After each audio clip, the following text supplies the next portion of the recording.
Actually, this works.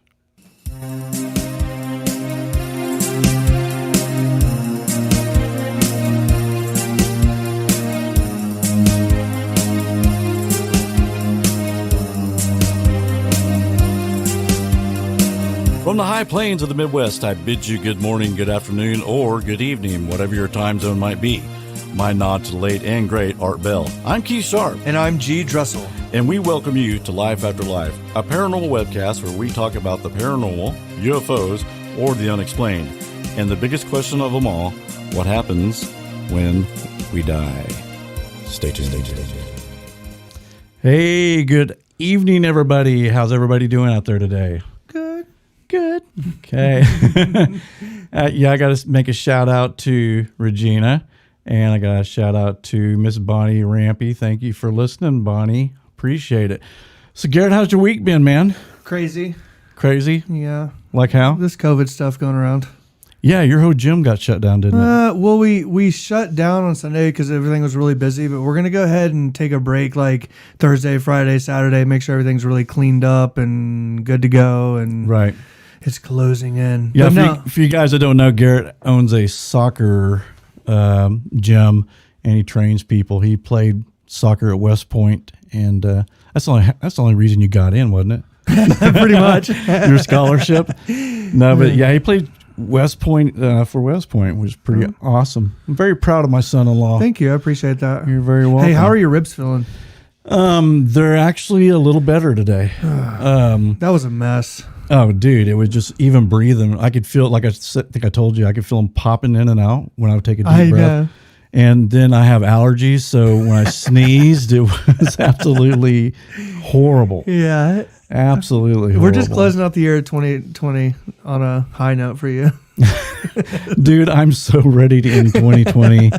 This has been literally, I mean, and I think not just for me, but for everybody. It's like, this has been the worst year I've ever had in my life. Hey, but there's two sides to every pancake, and we're going to come out of it, and we're going to think, you know what? I really appreciate all these things. Could you say two sides to every waffle? I could, would it be the same? But Dr. Phil says pancake.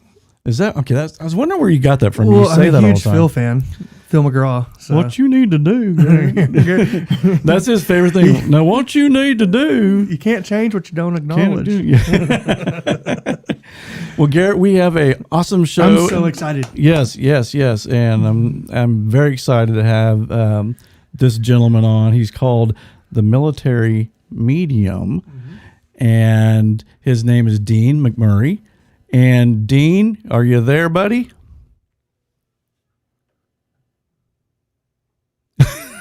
You guys hear me all right? Yeah. Hey, there you are. There we go. I've got to be smarter than the phone. Right?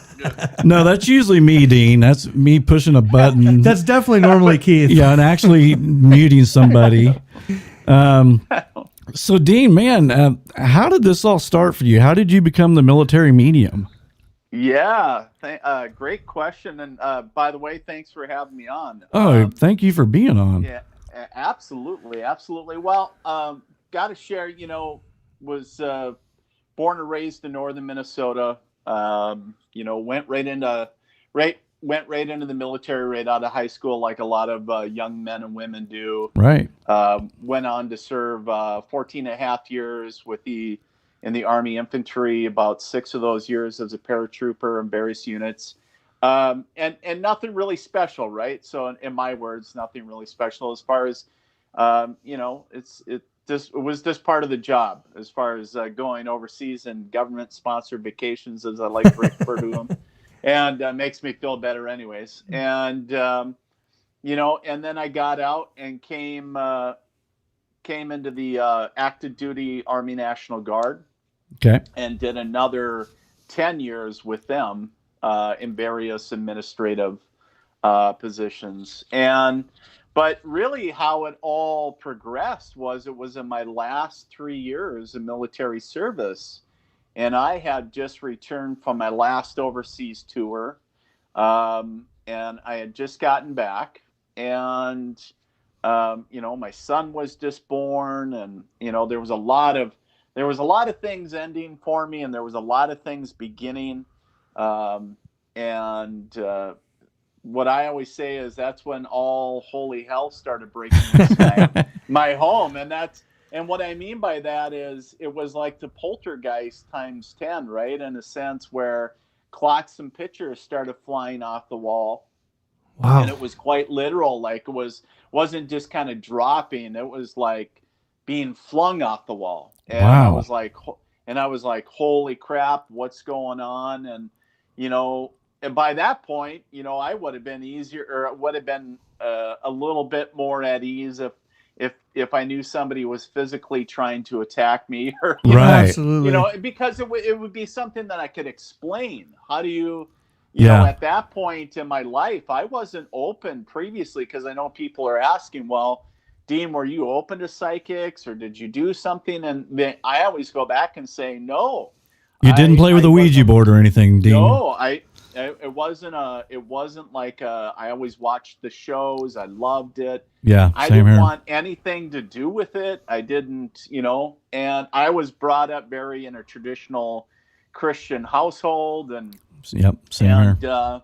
So, the thing is when it started happening, of course, like, 99% of people trying to put logic to it and saying, well, is that because of, hey, I didn't put the picture up with a drywall anchor, or, I didn't have the nail in the stud, right? Right. But when you go up there and it's like, it's still firmly, the anchor is still firmly attached. Mm-hmm. But you can clearly see that you would have had to pick the picture up and move it. And, you're like, holy crap, what's going on? And my wife had been consulting with a local psychic in the area. And I was jokingly referring to this lady as the Voodoo Chick. And because that was just me. That was me at the time, because that was my language, because I didn't believe in it. And, and I thought, and I basically told my wife, whatever, you and your Voodoo Chick friends. I think that's what I said at the time. And, and so when this stuff started happening, the first words out of my mouth were, you need to get Voodoo Chick over here. There's some crazy stuff going on. And I thought I thought psychics and mediums, they could just make that stuff go away. Like, I didn't know if they just said a chant or waved a wand, or you didn't care. I didn't know. Yeah. I didn't care. Yeah. I just wanted God. Yeah. I don't care what you do. I don't care what you smoke. I don't care what you just make it go away. Right. And where do you got to shoot it, blow it up? I don't care. Just make it go away. And but it wasn't to be, because she came over and proceeded to tell me that my deceased grandfather was there, and I'm looking at this lady cross-eyed, like, are you serious? But because I wasn't in a space at the time to receive a message, I just, of course, I wanted it gone. I didn't want a message, and I wasn't open to a message. And my grandfather was a World War I veteran. Oh, wow. And I was like, no, I told her too at the time. I was like, nothing against Grandpa, love my grandpa, but Mm-hmm. I was like, why is he here? Where was he after Bosnia? Where was he after Korea? Where was he after Afghanistan? Where was he after, all Why these now? deployments and assignments? And she said, I can't answer that, but she said, the thing I can tell you is he's here now supporting you. And I was like, whatever. And I was like, let's, next. But she left, and nothing calmed down. And I thought, well, great. And then 2 weeks go by, and nothing calmed down. In fact, I was washing bottles for, my newborn son about midnight one evening, and everybody else was in bed, and except for me. And I just had a knowing that washed over me that my deceased grandmother was there. And my grandma died about in the 80s, when I was about 10 years old. Mm-hmm. And I was like, how, and I'm sitting there, how the hell do I know that grandma is here? Because, when that claircognizance, that clear knowing washed over me, I had no idea how I knew. And then I started having a conversation out loud with myself at the sink. Wow. Going, yeah. And I literally thought I was going crazy because I said, how do I know it's Grandma? And then I said, well, I don't know. It's Grandma. She's not here to hurt us. And I'm thinking, oh my God, I'm starting to refer to me as us. Yeah. Jeez. I'm going to end up on meds in a padded room. And so I was like, you know what? I need to go to bed. And so when I did that, I think it's natural for anybody that's lost somebody, that they love to kind of, if they know that they're there or they feel their presence, to kind of in the back of your mind, even if you're a little uneasy with it, to start talking to them because you miss them. And that's what I started doing. Like, hey, Grandma, I love you, miss you. What have you been up to? But I wasn't receiving anything at that time. And it was I call it my drunk friend, my ego. My ego is my drunk friend because, my ego always has better ideas and like, hey, hold my beer, watch this shit, right? Yeah. And, right. So, but the thing is my ego kind of said, you know what? You're tired, maybe a little scared, whatever the case. You know what? Here's the deal. If she's really here, and at this time I'm laying in bed with my eyes closed, but I'm very much awake. And in my head, I'm thinking, if she is really here, she needs to prove it. She needs to prove beyond a shadow of a doubt that she's here. And as soon as that thought left my head, it was immediate, like a snap, boom. The room turned absolutely frigid. Like you would have walked out in the middle of the Midwest in January, right? Right. Yeah. And so I was like, holy crap, you could really feel that. And I was like, all right, that you got my attention. And but then my mind went right back to logic, like, okay, what is that? Does the wife have a window open? Is she running a fan? Is it off-peak power? Right? Because that would make more sense versus, hey, there's somebody that's dead changing the temperature of the room. Like, and that's the way I was too, Dean. It was like when that stuff happened to me, I wanted a logical explanation. I didn't want ghost. It was like, I don't want this. So I know exactly what you're talking about. But go ahead. I'm sorry. Absolutely. Well, no, and I think most people get in that boat. And so anyways, I continued talking to her one way. And then again, and that ego part of me kind of said, you know what, this is all BS. You know what would end this? If you could touch me, if you could really touch me, then I would know this is real. That, like, there would be no question in my mind, take out all the guessing. And it was immediate. It was, and I still remember it like it was yesterday. It was a gentle yet firm pressure. Started at the top of my head, went to the bottom of my feet. And I'm a side sleeper, just to give you some context in this conversation. Same here. And and I'm not going to tell you what I sleep in or anything like that. But hey, Well, there's some females out there that might want to know. That was my next question, Dean. Jeez, man. Come on. It's like, hey, well, you got to keep something to the imagination. Well, I thought this was an intimate interview we were having. Right. Yeah, it kind of took a side turn, didn't it? No pun intended. No, but maybe we'll have to do another segment called Military Medium After Dark. Yes, please. Hey, I might get 8 listeners on that one, Dean. Yeah, there you go. Put your ratings in like down tank. Like, how do we get minus 100? But yeah, so it was like somebody was laying on me, actually physically pushing me into the mattress where I could hear the springs in the mattress compress. Oh God. And I could feel, and it wasn't being, it wasn't something that was malevolent. It wasn't something evil or dark, because I could just feel a heaviness with me. And I was like, by that time I was like, holy shit. Got your attention? Yeah. Now you got me by the short hairs. Like, now the 6-year-old little boy in me is coming out going, all right, Grandma, like, you need to go. And, quite honestly, really freaked me out. And And once I said, basically, I'll love you, see you soon, boom, it was like another immediate, like the weight came off and the temperature returned back to room, the normal Right. setting. And I was like trying to figure out what just happened. And I'm sitting up in bed completely out of breath, covered in sweat. But I'm also trying to analyze myself going, did I just have a psychotic moment? Right. Did I have some type of psychosis? Was it PTSD? Was it?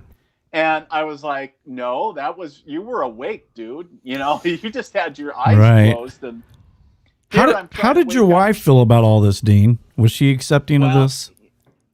Oh, to be really honest, if it wasn't for my wife, I wouldn't be doing what I'm doing today, because my wife, first and foremost, was a big believer in all things spiritual, because she went on a journey herself to figure out answers with my daughter when I was deployed, because she wouldn't stop, crying and all this crazy stuff. And anyways, she became a big believer in all things spiritual before I ever did. And when I started having these experiences, number one, she was kind of pissed, because she was like, here, I took all these classes and was trying to develop myself. You're the one that gets it. And it's like, you just walk out in the in the pasture and step in cow shit, right? It's like you just stepped in the mediumship pile, and it's like, but because I didn't want it, I really didn't, because that was what I call my awakening, event. And that really opened up, like, what, why me? Why now? I'm not looking for this. I don't want it.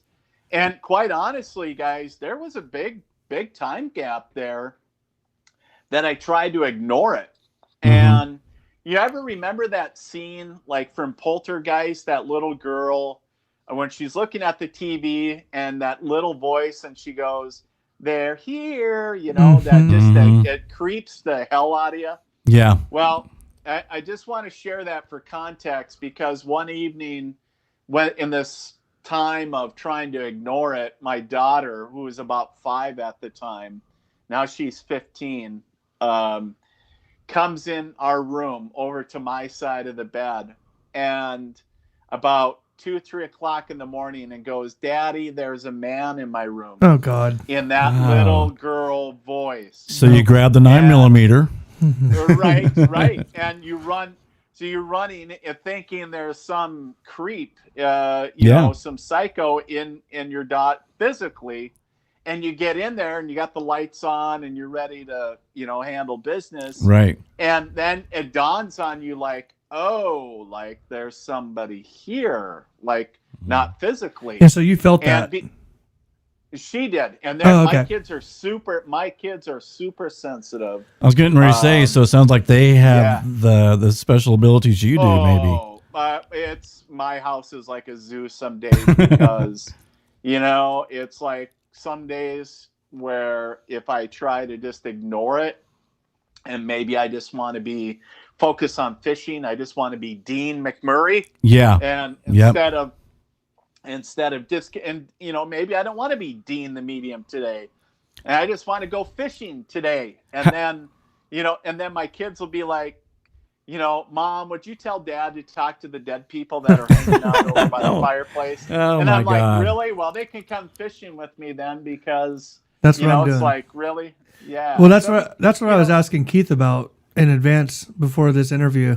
That was one of the things I was curious about. Like, are you able to just turn it off at times if you need to?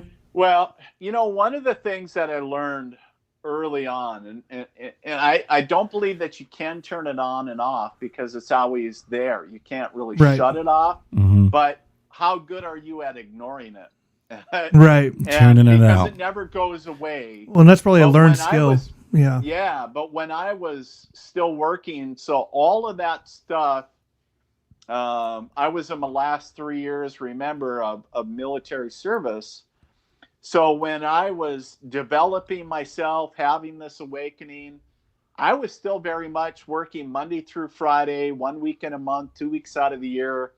as a full-time Army National Guardsman, supporting the units.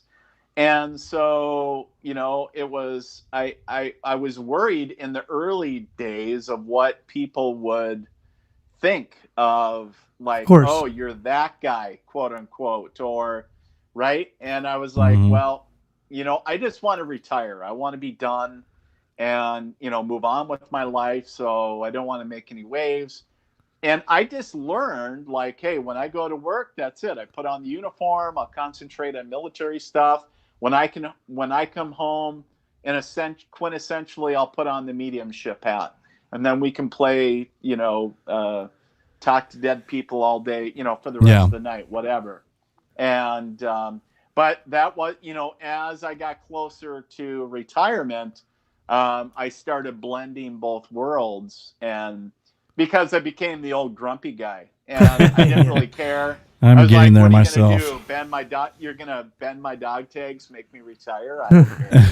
I was like, I'm done. whatever, and and that's really been 10 years since I started my journey. It's been about 7 years since I retired.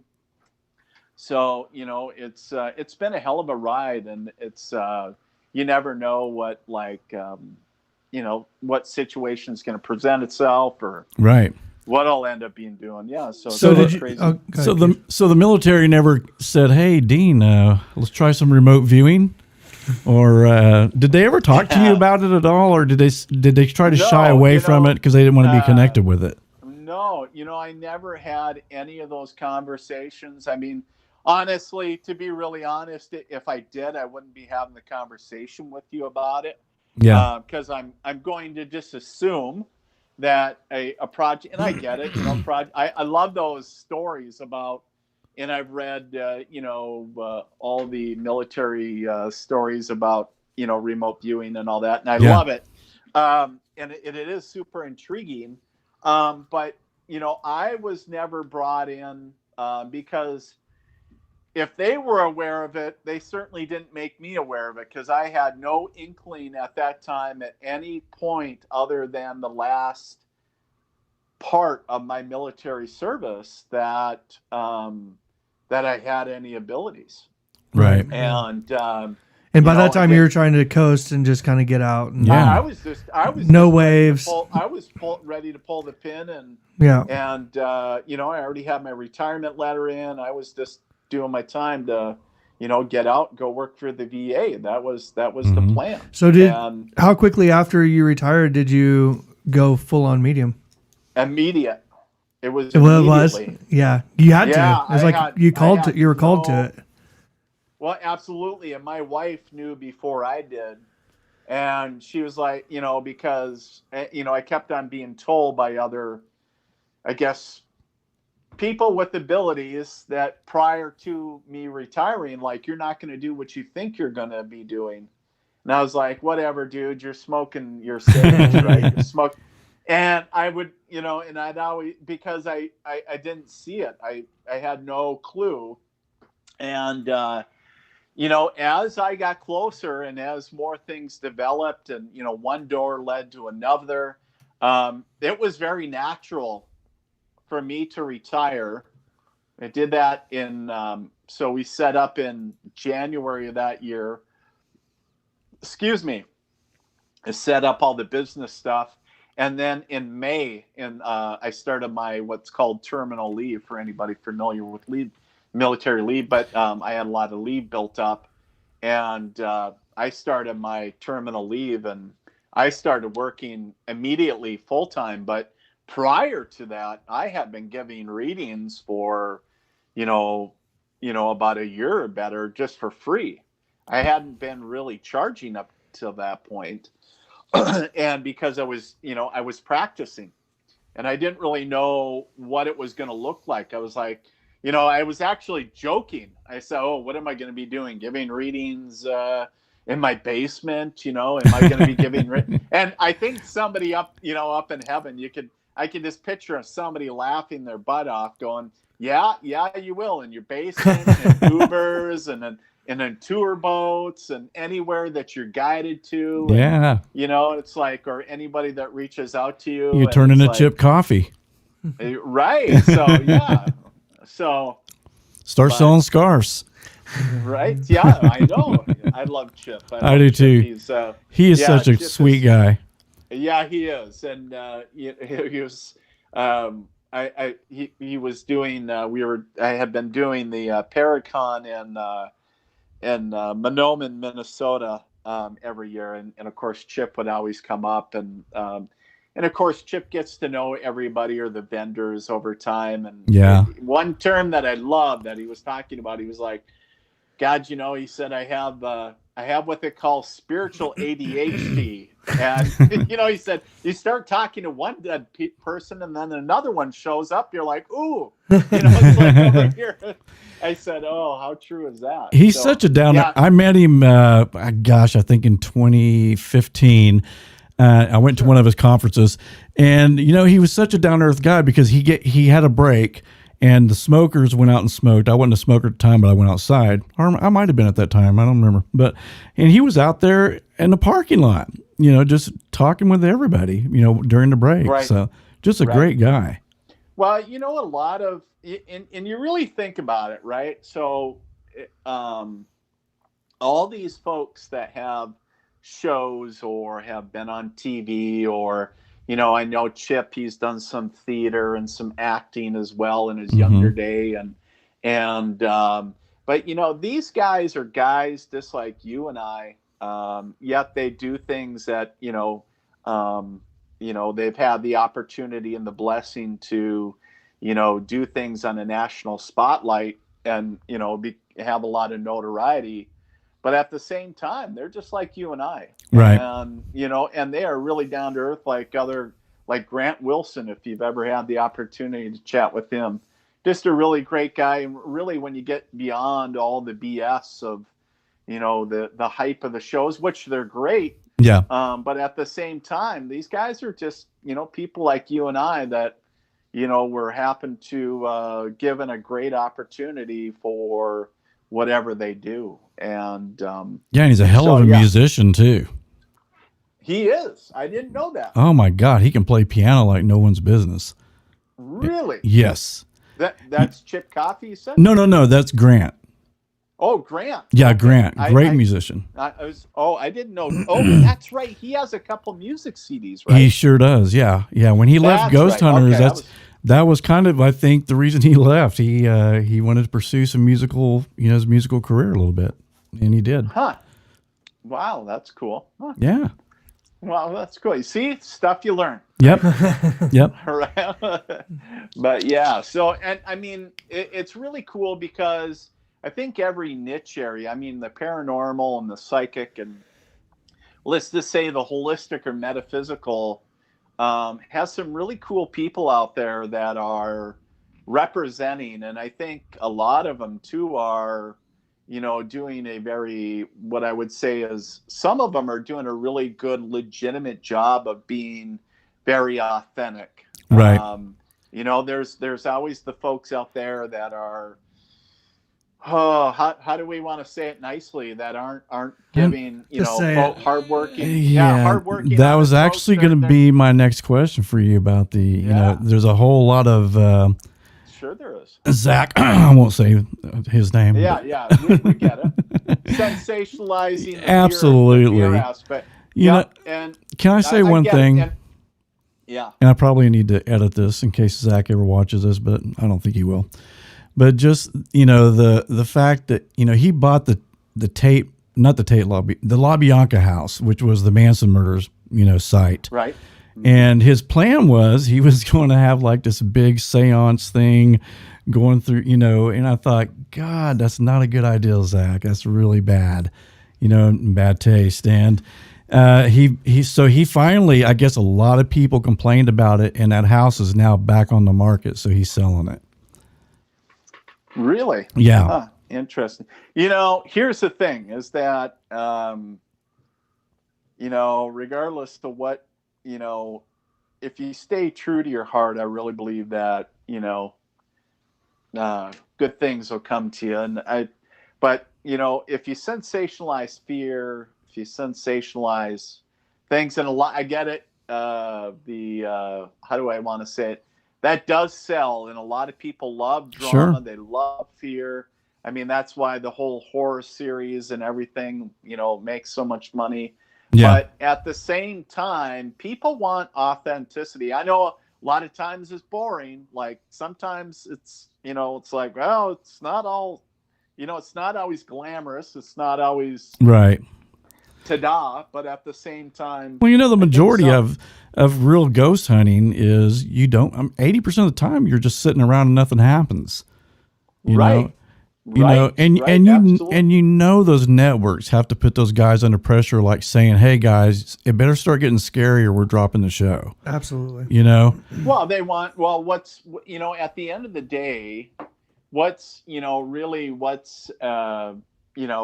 there for the ratings, right? Right. Absolutely. And that's because that's how they make money. The networks, Yep. when they say, "Hey, we'll fund however many seasons or episodes or whatever," guess what? They're looking at ratings, and because that equates to money. Yeah. At the end of the day, it's a business. And Yep. even though there's entertainment value. Well, do you think that's forced a lot of those? I'm sorry to interrupt you. No, go ahead. But do you think that's forced a lot of maybe some of these ghost shows where maybe there is some fakery involved there, just because maybe where it could be, and I don't want to speak for them because Absolutely. I don't know. Absolutely. But because I know from firsthand experience that when TV crews or camera crews come out and film, they can show the footage that they shot, but they can edit it in such a way that it can convey a message that is completely far and away from what was intended. Yep. And and I was like, and I was when I witnessed it, I was completely blown away. And thank God the project that I was involved in, it was more about putting together a sizzler for a potential show that was was going to be on network, but it never went through. But I was really blown away because I had never seen that before. Because obviously, if you're involved in all the shooting, and then you see this finished product, and you're like, "Whoa, holy crap!" That tells a total, yeah, not 10-minute, absolutely 10-minute, it's completely. Well, I think, but oh, good. Oh, go ahead. I was just gonna say, I think that's why these platforms are so important. And like speaking to you in this way, it's just for the average person that's watching these shows. They're able to get kind of the backstory of who you are and what you're all about and the authenticity side of it. Yeah, a lot of it. Massively important. A lot of it's boring. I'm sorry to say that, but it's like I did some paranormal investigation in my past, and like I said earlier, maybe 80% of the time you don't find anything. You're sitting around in a house and nothing's happening. Right. And so it's very rare, really, when you actually catch real paranormal activity. Well, and you guys know as well as I do, if you have, say, a legitimate paranormal show, they're going to take maybe how many days of shooting, and then they're going to boil it, take maybe, they could take 48 hours of filming and boil it down to an hour. Right. Yeah. And it's like, that's a lot of footage, and they could really come up with some, and like you said, there might be nothing. All of a sudden there might be 5 minutes of excitement, and that's it. Yep. Yeah. And it's like, just like fishing, right? Oh, you yeah. can go out and like a 4-day fishing trip and catch nothing. Or you could go out and for an hour straight you catch, crazy, but that's it. Yeah. It's like, oh boy, we had a great run, but after that was it. And so, understanding that, I don't want to compare ghost hunting to fishing, but it's pretty close. Yeah, no.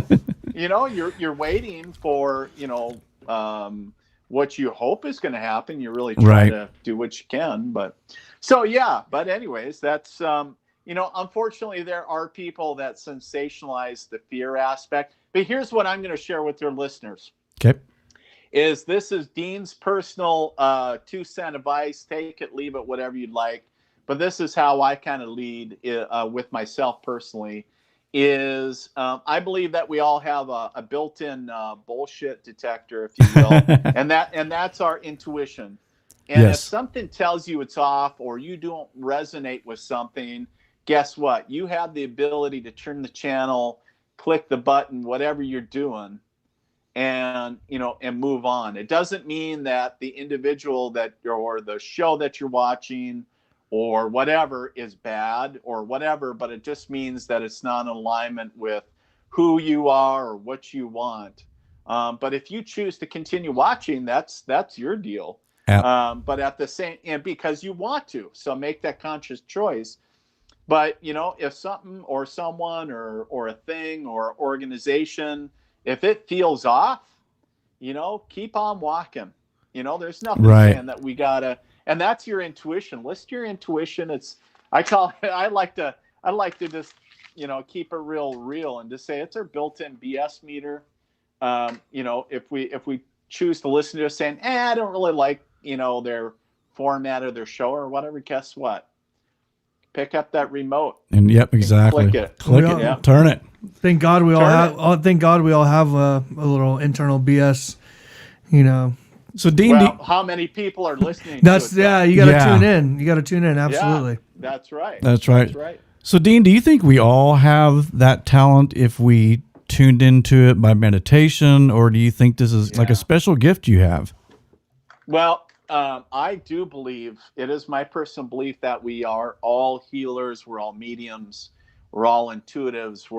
We have all these abilities. But let me use an analogy I had a friend use. Was a great analogy. I love using it. So the analogy is baseball, right? And we've all almost every one of us has played baseball at some level. So if you go back to maybe a pickup game in grade school or whatever, you were kids, but where did you choose to plug into it? Did you play the one game and that was it? Did you continue playing it through high school? Did you play it in college? Go on to play, professional, so that's the same with metaphysics. So I believe we all have the ability to play or to use these abilities. But where do you want to plug into it? Do you just want to use it once? Do you just want to explore it a little bit in a class?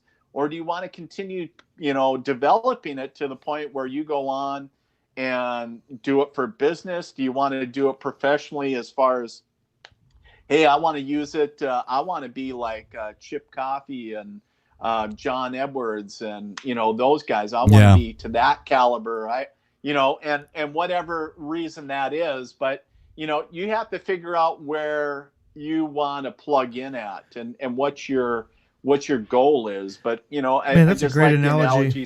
That's a great analogy. Used it once, and a friend used it once, and I was like, we've pretty much all of us has played baseball or seen it at least, and saying, where do you want to do with it? You're like, I don't like it, So some people experience it and it freaks them out. And they put it away.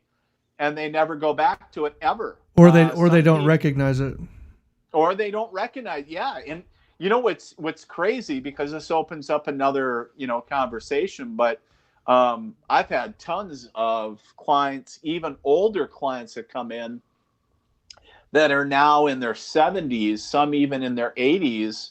I would even say some in their late 50s to 60s, but where they grew up in a time that they knew that they had this gift of, second sight, and they could see spirits and they could talk to the dead, but they never dared say anything. Number one, because they were in a very devout religious household.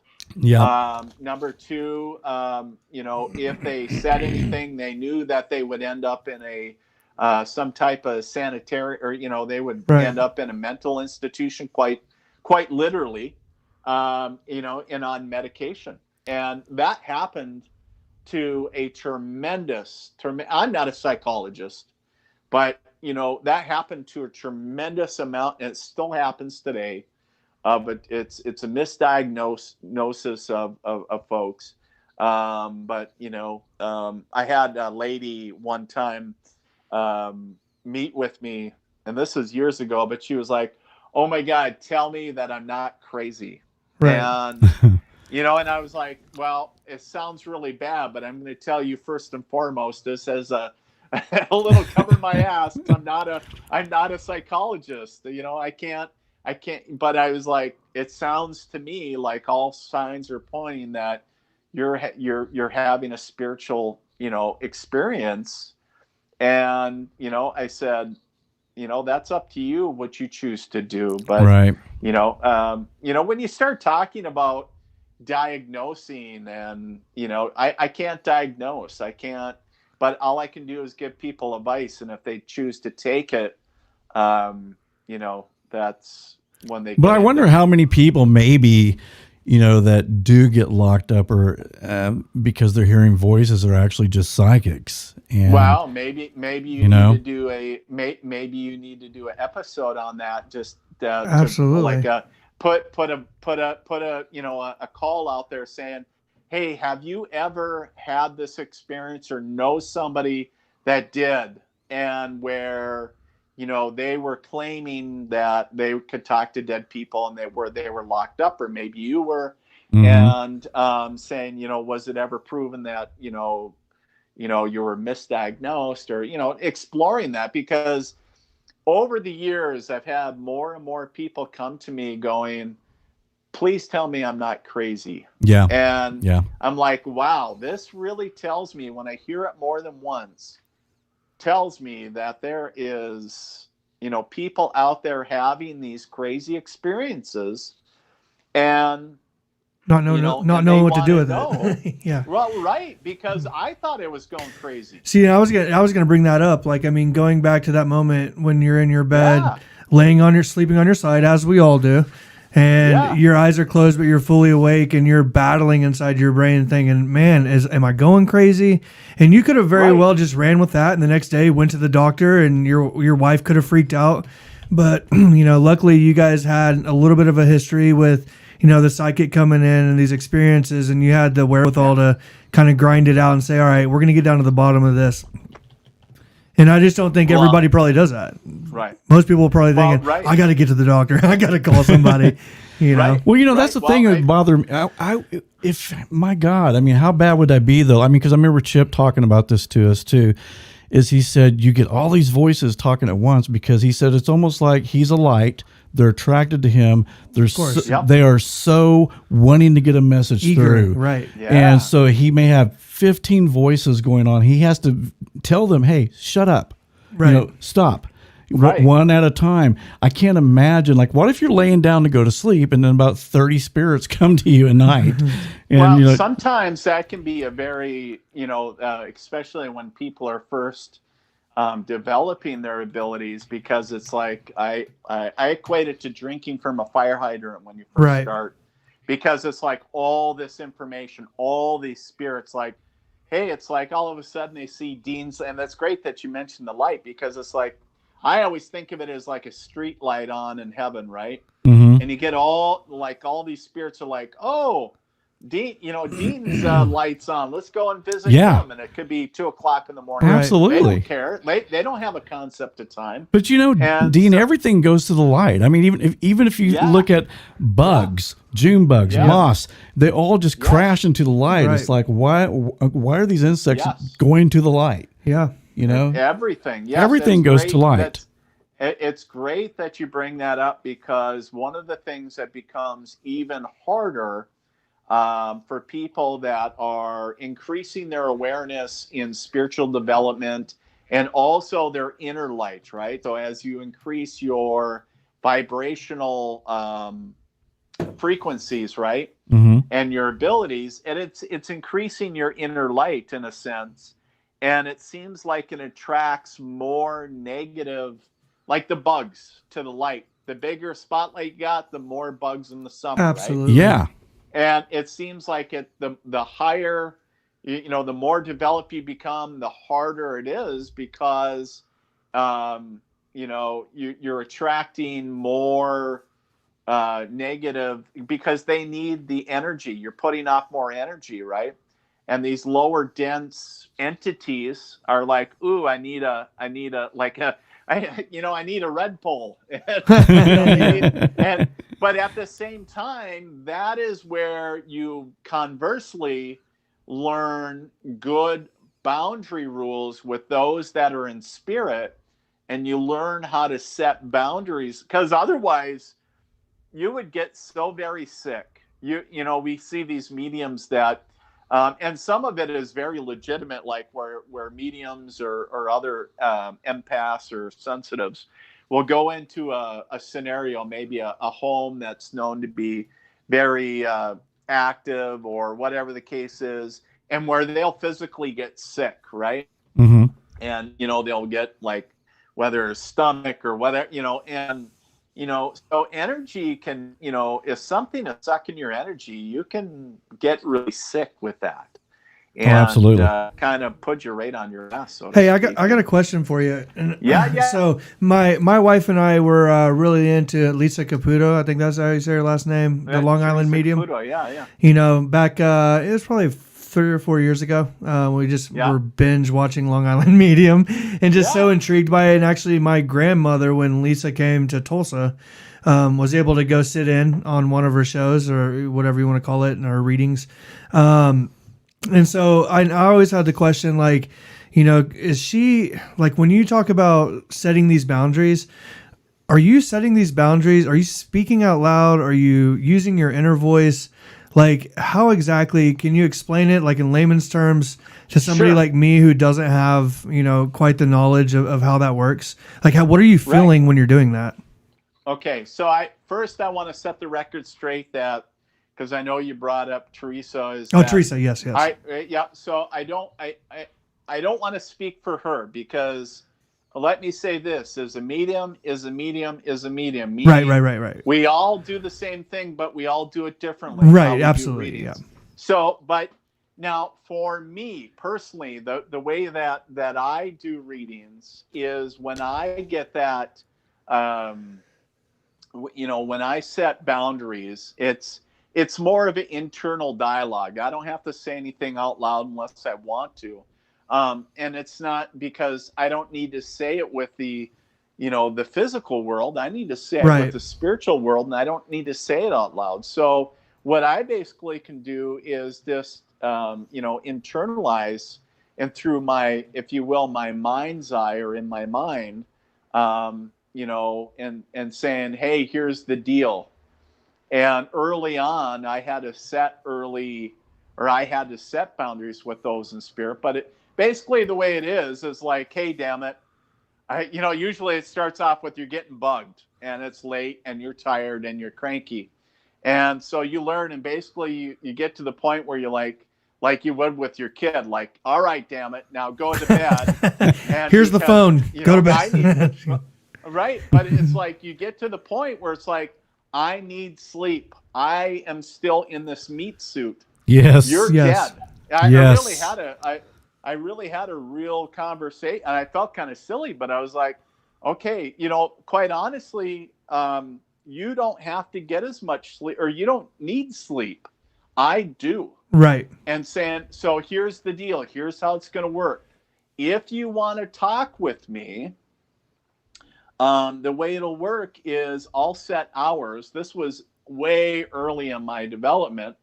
I'm going to set 1 day a week where I'm going to sit down and take any messages that come across.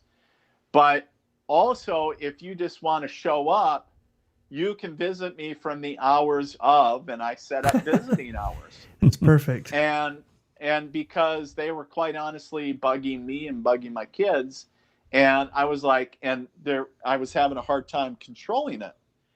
And then once I did that, it kind of evolved, because, there's an aspect of us that wants to connect whenever the hell we want to. Right. Absolutely. Because we can't sleep at midnight and we want to talk to whomever. And so, so I was like, kind of make the caveat saying, okay, here's the deal. Unless I reach out and connect with you outside of business hours, and really they've been, for the most part, pretty good. Sometimes there's spirits that show up, but layman's terms, basically, you don't have to say any specific quote unquote chant. You don't have to say it in a certain way, like, look, damn it, I need sleep. And you need to back off.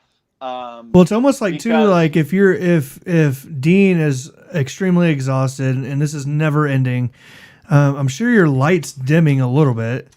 I mean, absolutely. You need that energy. That's a good point, Garrett. Yeah. You do, and and that's the thing. It's like not only your physical health, you think about it, the mind, body, spirit 100% connection. Yeah, absolutely. Right. So if you're not getting the sleep, how are you going to be able to do what you need to do? And that's the same with, like, if you're having like a bad cold or you're injured or sick. And that's one of the things I teach my students, like, how are you feeling? Like, don't do things drunk. Don't start talking to spirits drunk. Like, hey, let's call up grandma. Yeah. Like, let's not be doing that. Larry did that with a K2. Don't drunk dial any dead people. Come on now. No mushrooms or DMT. Right. Well, I guess that kind of leads to my second question is, like, whenever you were going through this, did you have like a mentor or did you have anybody were you able to cite anything that like led you to set up these obstacles, or was this something you were just shooting from the hip and trying to figure out? Well, like I said, my first person that I really reached out to was this local psychic, Voodoo Chick, and Voodoo Chick, but she was teaching classes. I did take a class in like angels and different things, and with her, and which made my awareness grow, and then which led me to other folks that were, doing classes in mediumship and other type modalities, and So did I have mentors along the way? Absolutely. But here's the thing that I would share with folks, saying, well, God, I don't even know who, I don't think there's anybody in my area that does it. Well, guess what? I always share this with folks. Reading is still the most number one readily available resource, and it's still the cheapest. Yep. Because I would say now, is 99.9% of everybody has access to the internet. Yeah. And with a very small percentage that doesn't. And you can really access just about anything for free to read at some level. Right. And that, or your local library. Check if they have metaphysical books. I know ours, I checked a few years back and they had some James Van Praagh books and other things. So it depends how progressive, I guess, your library is. But. They'll burn you at the stake here in Mustang, Oklahoma. Right? No, actually, it's not as conservative as you would think. Actually, we have quite a few investigation groups here. In fact, nice. I don't know if you ever listened to we had a interview of Kathy Nance. She was a paranormal investigator, and she came and investigated my house. So. But yeah, it's pretty open. I shouldn't have said that. So she just tell you to move. She was like, You just need to move. Yeah. No, no. She actually lucky for me. I had a very evil entity that was in here for a while, and she got rid of it, which it really surprised me because it's like every time I watch those TV shows, it seems like the ending of the show is, well, the spirit left, and then 3 months later came back. So yeah. I was real lucky that it stopped. I mean, this thing was scratching my children. Oh, wow. Yeah, and basically I caught not an EVP, but a spirit box session, and he said, I'm evil, and he just let me know it. And he had manipulated my phone. I know this sounds crazy, but I got physically attacked or spiritually attacked one night where I felt like someone was just shaking me. And this went on for about 45 minutes. And I picked up my cell phone. Finally, I went to sleep. And then when I woke up, I picked up my cell phone. I looked in where you type a message, and it said, I hope you slept well. So whatever it was, manipulated my phone. And it was very evil. And I called her. She drove all the way from Texas up here to clear this thing out. And it did work, and thank God. And it's like I was telling Garrett, even before we started to do the show, I had to think long and hard about it, because I thought, man, just talking about this, I wonder if I could bring something back in my house, But the difference is now, I'm not searching for ghosts. I'm not looking for ghosts. I'm not asking for spirits. I'm basically talking to people who've had these experiences, and I'm basically saying, you're not invited. I'm not looking for you. I don't want you here. And so therefore, we haven't had any problems, thank God. Well, you're almost doing like a little service to the spiritual community, though, by opening up the door for a lot of people to listen in to people like Dean, and to learn about what actually is going on, and how it affects us and everything like that. Yeah, I think people. Yeah, and I think it's good. It's educational. I mean, people got to understand when all these ghost things came out, all these ghost hunters, ghost adventures. Every kid on the block bought a K2 meter. They started going investigating, and they didn't know what the hell they were doing. They were asking for spirits. And the thing is, you can't just say, you just can't invite spirits, because when you do that, you invite all the spirits. That means evil, good, bad, whatever. So you've got to be super careful with that. So you had kids out there willy-nilly just going in the houses and thinking, this is really cool. Well, now an entity has followed them home. Well, and it was so crazy when that was going on with you, because I just recently learned that Kathy came and did that for you. But I do distinctly remember you never gave me the full story. You just said, "Hey, I'm done with it." Garrett, I didn't even like talking about it. I know. And we even had conversations leading up to starting this, where you were like, "Man, I'm like worried about it." And then you told me about the Kathy Nance thing, and I was telling you how different the house felt in that moment during that time period. Yeah. And how, looking back in hindsight, how crazy that is to me. Yeah. Because I was actually unknowingly a part of it. Yeah, there was a time, Dean, when you could walk in my house and it felt like you were walking in water.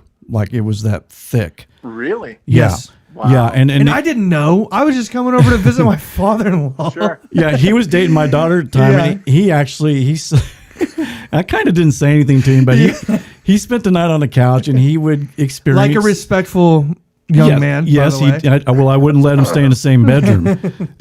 But the thing was, he would see these shadow people, And in I the had house. no history of it. I was just like, okay, like somebody's in the I kitchen.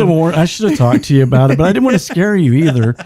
And That was a test. It was. Yeah. I really love his daughter. It was one of the spirits that we used to have in here. The biggest thing it loved doing was going in the kitchen and opening drawers. You would think someone's in there making a sandwich or something. God, Keith is really hungry a lot. Yeah. And he thought it was me, and he'd poke his head in there, and there's no one in there. I just thought, okay, well, maybe I'm sleepwalking. I used to be a sleepwalker. But then, the crazy thing is, in hindsight, years later, when you told me about Kathy, is just the thing I remember most was the weight being lifted out of the house. Yeah. Like that's what I really remember. Yeah, most. I can walk in my house now and feel comfortable and feel like I'm home sweet home now. Yep. Before I couldn't feel that, and the energy would change a lot, because it has certain places that like to hang out. Like the master bedroom was really like you're walking through tar, and you could just feel the negativity in that room. And then sometimes you would feel it in the kitchen, you'd feel it in the living room. It kind of moved around, but it did like me and Pam's room. You had the freaking light in the kitchen too, that when you would walk in would just start going off and on too, for no reason. I don't know if you remember that. And, and that became a game where I said, "Hey, make the light go on and go on and go off." Yeah. And that's where people got to be careful about what they ask for, and what going out ghost hunting and looking for things. Don't you agree, Dean, on that? I would, that's one thing. Interesting that you brought that up, is that, the explosion or the popularity of ghost hunting shows, and not only that, but mediums. And it seemed like everybody wanted to either become a medium or become a ghost hunter. And not that I don't think that's necessarily a bad thing, but because people wanted to understand more. But my question always goes back to why do you want to do it? Because and I don't want to sound ominous, but at the same time, you can't unknow things. And so when you start going down some of these rabbit holes that you're going to end up going down, there's no going back, and it's not a bad thing. It's just, are you really, because it's all about intention, and it's not all, Right. it's you're gonna inadvertently you're gonna end up seeing some great things, some awesome, miracles in a sense, but at the Mm-hmm. same time, there's some nasty stuff out there. Have you came across some And nasty stuff, Dean? I mean, something you could yeah, share with the audience. What was the most nasty, or no, that's after hours show. We'll skip that part. No, that's No. Dean. That's Dean after No, hours. you Dean after hours. No, no. well, that would be the Chippendale show. So no, we'll do what's the most scariest thing you had to deal with, Dean? So I think probably the wildest thing, or the most, I guess in a sense, the scariest thing was where I was dealing with a reptilian entity that was more of a possession case for a gentleman that I had actually went over to cleanse this gentleman's apartment. Mm-hmm. And he was a Marine Corps veteran. He was just a very straight-laced, Vietnam veteran, all this. And he typically didn't believe in spirits, but he knew that there was spirits there because they were bugging him and everything else. And after I left, it actually got worse. Oh, geez. Oh, believe it God. or not. Yeah, because I provoked it. But the crazy thing is that it gave me all false answers. Like, are we good here? Are we, and I was using my L rods. And typically I work with a lot of archangels and a lot of other stuff. And I was getting all false answers. And when he was like, oh my God, it's worse. When he got a hold of me, he was like, oh my God, it's worse. Then we started really digging in. I was like, that's weird. It shouldn't get really bad. Yeah. And I was like, so we started digging in. Well, here he was dealing with a reptilian entity, and it was something, because I had never dealt with anything like that at the time. And so I had to take a completely different approach to help this gentleman, because that kind of gets outside the realm of of spirits, right? And so we start talking about. Was it like an aggressive approach you had to take, or? So, in a sense, because anything that, and I'll just use the umbrella term for anything that is a negative entity, and so I don't use the word evil, I don't use the word demons or anything like that. I just use, negative entity, because I put it all in the same pile, right? And so anything that is negative, I just say, oh, this is something that's negative. And because number one, my first belief is that any attention that you give to something that is dark or very negative in nature, it only grows, right? Right. And it's just like the fear. So more fear you give something, and that's what it was doing. It was really feeding off this guy's fear, just fueling the fire.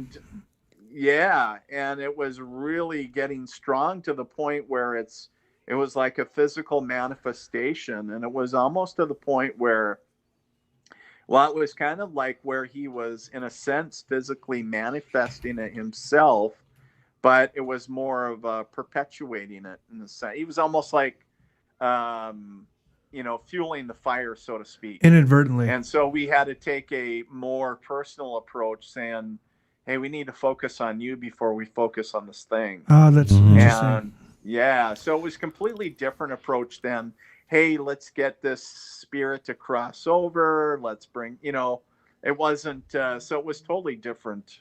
So sometimes it's not always cut and dry. So do you think in that situation, if you would have been like, hey, let's just go ahead and go down to the office, let's look at your lease agreement, let's see if we can cut this lease agreement, let's get you a different apartment, do you think that it would have? No, it wouldn't have mattered. It wouldn't have mattered. It wouldn't have stayed in the apartment. It was in his body. Got it. Okay. Yeah, got it. And what made it really wild was I reached out to a mentor at the time, and he said, next time you're with him, he said, look him in the pupils, or look him in the eyes. And I said, why would you look somebody in the, I was like, why would you look? And he said, you'll know. And so next time he did that, and one thing that I did too is I had a pair of tuning forks with me. I know it sounds odd, but and then I kind of struck the tuning forks and I put them on either side of his head, and it was almost like it, in a sense, kind of, I don't know how you want to describe it, gave kind of a distorted kind of I don't want to say a mask, but in a sense of what what everybody thought was reality. And for a split second, you could see the reptilian eyes. And that's where I was like, holy shit, we got this. We ain't Kansas anymore. Oh my goodness. Yeah. I was like, that freaked me out. And I was like, there's really something in there. I was like, I just saw that. Dean, have you seen that video of Russell Brand that's kind of gone viral, and his eyes go up and down, or his pupils are like not horizontal, vertical, that they've been showing on YouTube all over the place? No, I haven't. It's creepy. I mean, and I don't know, I tried to look to see if it was a light reflection. Hey, Russell Brand, the comedian? Russell Brand, the comedian, that there's a viral thing going right now. If you look up YouTube, reptilian Russell Brand, there's and he's on 2 or 3 different talk shows, and they close it up on his eyes, and his eyes are like reptilian looking. So there's people out there, of course, who believe that he's a reptilian. He's hiding that tail. Yeah. So well, it could be. You never know. I don't know the validity of the video. I don't know, but but I know that it exists. Dean, I've got a question from the chat room. Did you have any PTSD, and do you think if some soldiers have that, and they do have the abilities you do, that it amplifies the psychic ability? Ooh, that's a great question. So, I've dealt with some of the, pieces, I guess, or, I really hate labels, but, some aspects of PTSD, sure. Yeah. But, really they were minor and really have mitigated over the years. So, but the piece is that, do I believe people with PTSD, do I believe that it could amplify? I don't know that, but I suppose it could. Yeah. Or it could also dampen, because you're so focused on everything. And a lot of people, quite honestly, that go for treatment for PTSD, even though treatments are changing, but, most folks, they end up on meds. Right. And that's going to suppress a lot of stuff. And so great question, though. I don't, that's kind of a stumper, because I'd have to sit with it. And I never explored it at all. But I suppose there is the possibility that it could either amplify or suppress it in either way. I've researched, it seems to me, and I don't know why this is, but kids who've had traumatic childhoods are usually the ones who see spirits and see ghosts. I don't know why, but probably trying to escape, trying to escape the reality of, I'm just going to, I don't know that for certain, but, it makes a lot of sense when saying, if my physical environment is so traumatic and I can't physically remove myself, the only way I can do that is to mentally. And so if I mentally project, or, meditate in a sense, or maybe you think of out of body, or think of other things, opening up to that spiritual world. So sometimes does that open folks up to the spiritual aspect of things? Absolutely, it does. Yeah, I would think so too. Yeah. Hey, so I just had a lingering question, and I was thinking about this last night, because I was reading up on you and everything like that, and your first experience in the kitchen whenever your grandmother reached out to you. So after you kind of were able to settle in, 3 years down the line, and you're kind of doing this, on a daily basis, and you've harnessed this talent, this skill that you have, did you ever in hindsight look back at your childhood and notice anything?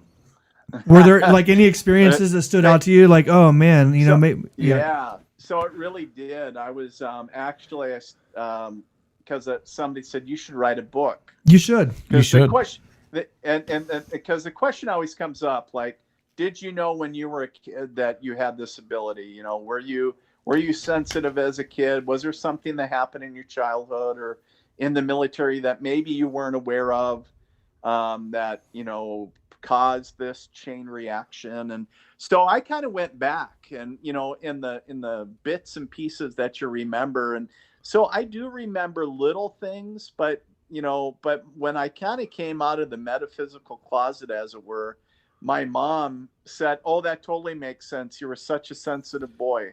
And you know, and you always had, you know, make believe friends, you know, imaginary friends in a sense. And I was like, really? Like, I didn't. I was like, now you're telling me this? And she said, yeah, you know, she said, you had him for, you know, a long time or whatever. And I was like, huh, I didn't. And I was like, and so she was like, this all totally makes sense. She's like, I have no doubts that, you know, that you have this ability. And, you know, one story I will share with you that I do remember, looking back in hindsight, that I did recall was, and I've told this one several times, when I was in Afghanistan, because I actually journaled about it back in 2003 when I was in Afghanistan. We were out by Pakistan, and one of our missions was to do vehicle mounted patrols in certain sectors. And one evening there was, we were supposed to do a night patrol, and it was more of a little bit hotter route, if you will, a little less cleared. And one of the things that we always knew never to do was basically stop, or especially if you're going to stop, you never do it in a, you know, ambush area or a choke area, right? Makes sense. And one evening we stopped out on patrol, and I was like, what the heck are we doing? And we had been sitting there for a little while, and I heard this voice out of nowhere go, you need to move the vehicles up another 500 meters. Wow. And I was like, you know, thinking, well, where the heck did that, you know, at first you're like, yeah. you know, who said that? Is that somebody in the back seat? But there was just me, the driver, and the gunner. There was just three of us in the Humvee. And so I'm trying to get the lead vehicle on the radio. I wasn't in charge of the patrol at that evening. I was trying to get the radio, the front vehicle, and say, we need to move it up further. And nobody was answering, which is really weird. And so then, of course, that voice comes back saying you need to move the vehicle up another 500 meters. And so, and I still can't get anybody on the radio. So I get out of the vehicle, and I'm running up, you know, up to the lead vehicle, and in the middle of the night, and it's, you know, like a steep, sheer ravine on one side, and it's kind of like a high ridge on the other side. And, you know, just great ambush. God bless you. And I was like, and I get up to the front vehicle, and I'm like, hey, what's going on? I was like, and there was, which is so crazy. I think back on it now, and if I remember right, there was like one dude taking a smoke break, the other guy was like peeing. I'm like, what are you guys doing? Let's get out of here. I was thinking, oh my God, you guys have lost your, because they knew these, you know, we weren't green, you know, we weren't green. We had been in country for a while, and it was just such a weird thing. And I said, we need to move the vehicles up another 500 meters. And about that time, me and the other squad leader were talking. We heard an audible noise off to the side down like where the ravine was. And still to this day, we believe that it was a you know, trying to detonate an IED. Right. And we were carrying with us back in those days, a lot of the equipment that they're using now in country were all prototype. And so we were carrying a piece of equipment at the time that was, they said, just turn it on. And basically what it was electronic. It created an electronic bubble around the vehicles. and prevents IEDs from detonating. It's basically a jammer. And we still believe that if it wasn't for that technology, that we wouldn't be here. Man. And It's so, amazing. but I went back. I was like, okay, I'm very grateful for the technology and everything, and just the way things worked out. But I go back to that voice. Where did that voice come from? Right. And what was that voice? Well, because even in that chaotic moment, you probably just kind of were so lucky or feeling so grateful that nothing happened, and you're just onto the mission. And so it's Well, the other thing in the moment, I wasn't thinking about the voice. It was more about chalking up as to, hey, here I am, because I was at E6 at the time. Here I'm thinking, because I'm a non-commissioned officer. I have some experience. I know what the right thing to do in this scenario. Right. So you chalk it up as experience. Right. Yeah. And, Intuition. a Yeah. little bit of you're a little bit of salty and been in country for a while. And, and so at the time, but it wasn't until, way after that I went back, because when I was, looking at writing a book and I was like, well, how far do I bring back the book? Do I bring it back to Afghanistan? Do I bring it back to growing up, and so I started trying to reflect back my childhood. And then I went back to the journal that I kept in Afghanistan, and I saw the part about the convoy, and I thought enough to write it down. And I was like, are you kidding me? That's great. And I was like, this is some crazy and actually where I was more using my intuition more than I was realizing, because I was writing down how I was getting vibes like, hey, hey, I think we're in for some, some action or whatever. Right. I can't remember the words I used, but basically where I was, intuitively getting some premonitions, even though I didn't know what they were. Right. And so it's really kind of funny to read back on it. And I'm like, I didn't realize it at the time, but all those years ago, here I, was getting stuff. And well, it kind of goes back to, like the words I use, like settle in. It almost took you you had to settle in a bit and kind of look in hindsight and think, oh man, that's what it was. Okay, that makes sense. Because a lot of people probably have this going on, and they chalk it up to, like you were saying, you're chalking it up to experience and just having that experience and being salty and everything like that. And so, man, that is so fascinating. Every day, think about it. Every day and everyday life, we all use different words. I always trust a woman's intuition. Mom always seemed to have eyes in the back of her head. Right. That's what my wife tells me. All these sayings that people have said, and it just it becomes part of the background noise, right? Or we say it off the cuff because it's part of the culture or whatever.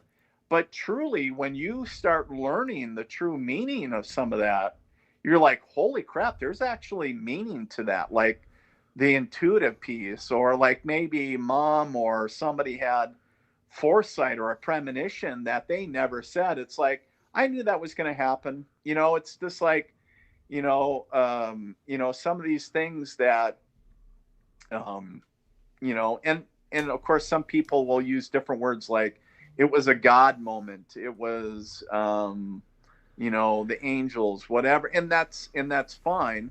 But it's just like we hear it each and every day, even Fortune 500 companies, CEOs, executives, people from all races, walks, all over the world are using, terms and languages. But a lot of times, it just becomes part of the background noise until you truly, like you said, settle in and you understand the deeper meaning behind it, and you have a personal experience that you're like, holy shit, that's what it means. And then you're like, oh my God, it's like, you learn the Da Vinci Code, right? It's like, oh my God. Has your perception of the world and everyday life, has it altered in any way? Has it dramatically changed since you've gone down this path? Well, sure, I think so. it's just being more aware, I would say, more aware of not only myself, but others. Like, people's That's awesome. energy is a big one as far as, people's intentions. Like if somebody has ulterior motives or different things. So I think, I haven't lost hope for humanity, if that's what you're asking. Thank God. Right. But at the same time, it's like, you understand that there's a lot of great people out there, but then you get a couple of shitty ones. Right, of course. It's like people that just make some really bad decisions or have ulterior motives. And usually you can pick that up 9 times out of 10. And, really your intuition is always telling you from the first time you either, you meet them or, you connect energetically with them. And it's like, there's something off with this person. Right. And I don't know what it is, but something, I don't like it. And, that's your intuition telling you that's not good.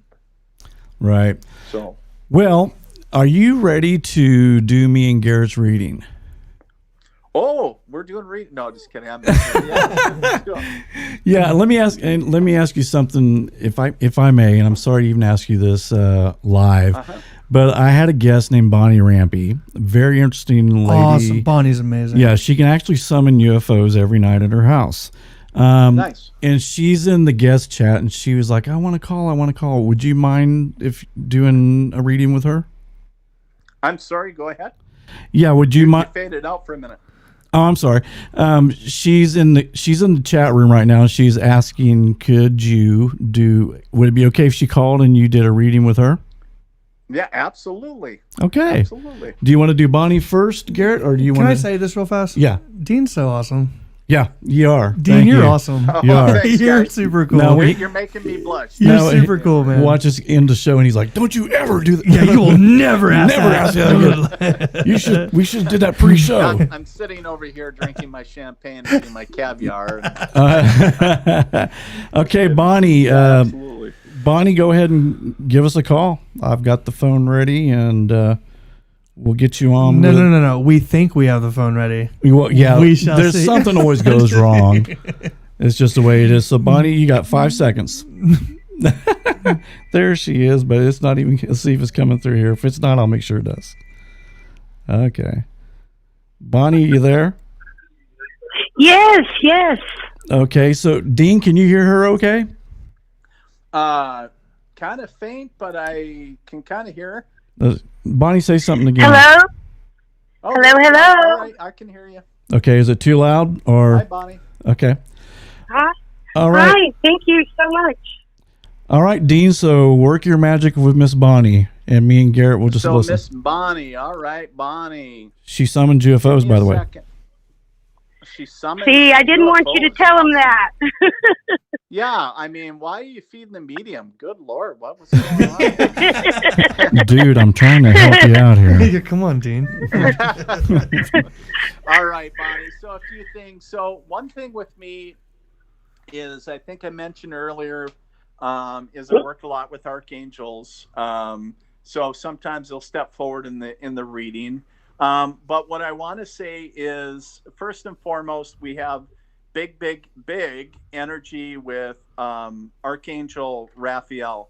Now, in addition to Raphael, which is interesting, not just because I was told that she summons UFOs, but Michael also tells me about working with the Arcturians. So Arcturians, emissaries of light, really bringing in not only the spiritual plane, but the earth plane, but also the galactical realm, or galactic realm, right? So almost like, if you think of, I put a little in Dean's words, kind of almost like the sheriff in town, in both counties, we'll just say.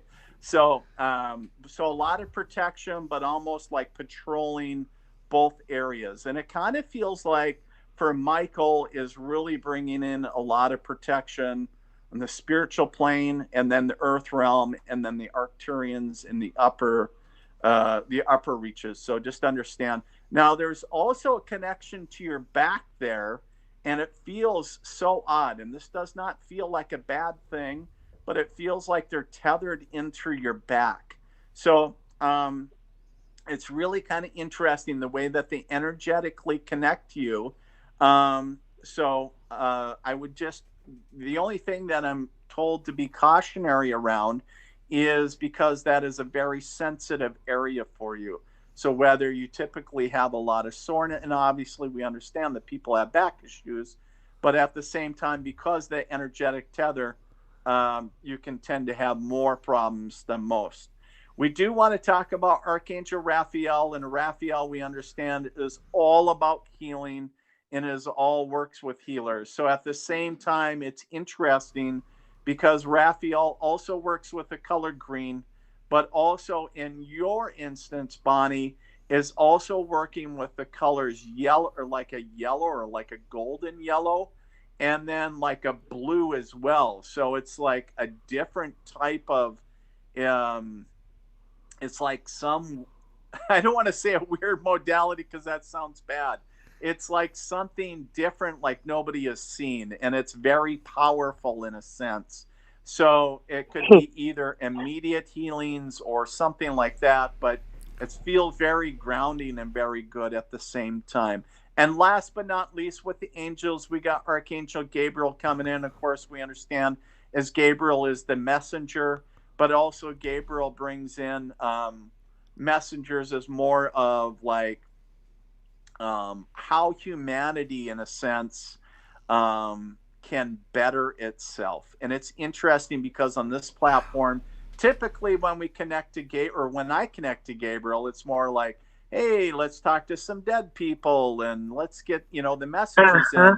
But it's interesting because Gabriel comes in and it's more about kind of that collective message to the humanity and hey dummies, wake up, you're ruining the earth type deal. So in a sense, that message to humanity. But let's talk about some spirits really quick for you, Bonnie. We'll talk. So we do have a female that does step forward on the mom's side of the family. Understand that she would have passed, feels to me like in her mid to late 70s. One of the things I see her shorter, heavier set. And then the first thing that I feel is like severe heartburn. One of the things that I feel right in the esophagus area. And then what is very interesting, like it branches out with her into the lungs. You think of the going out to the air sacs, right? So the burning into the chest. The other thing I do want, not that she would have passed from that, but one of the things I do understand is that she would have passed from heart-related issues, and specifically, she takes me more to the heart valve. It feels like that was a failure on that aspect as well. And then also that she shows me white orchids is very specific with her. So whether that was something that was either at her wedding or at her funeral, was very either in the beginning or at the end, but it was very specific in her cycle for her. Now, also on the father's side of the family, one of the things that I can smell is smoke. And so I understand that there's a male stepping forward, immediately he's smoking. He's got his hands in his pocket and he's kind of whistling along, and he's walking actually along. It feels like what feels like a horse corral fence to me. And it's just a very beautiful wooded area. So more of a rural setting for him. And then the other thing with him is I do get a flag that's associated with him. So I do understand that he would have served in the military. Now, I do feel that he passed from cancer and that there is a connection to the month of February with this gentleman. Does that make sense to you? Actually, I don't really know much about my family especially on my mother's side. So this is kind of new to me. So I mean, but I greatly appreciate this information because I do know I know I'm surrounded by a lot of love, but I just don't know where it's coming from. No, absolutely. Well, and sometimes too, if you're not, or if you don't know a lot about one side of the family too, if there's an opportunity for you to maybe validate down the road as well. But and that's what I always say is just allow it to. I always trust that it validate. But does the light piece, as far as the healing aspect, make sense to you? Oh yes. Oh yes. Yes. Yes. Okay. Very cool. Yeah. And what's coming? Go ahead, Bonnie. What's going on for you in the month of Good Lord? What is that? Like June, July of next year. Are you talking about moving next year in the summertime? Actually, no. But a lot of my friends are kind of psychic, and they've been telling me that they think I'm going to move, and I'm like, I have no idea. Am I really going to move? You know, because I've been living in this house for a long time, and it was Bonnie, my grandparents.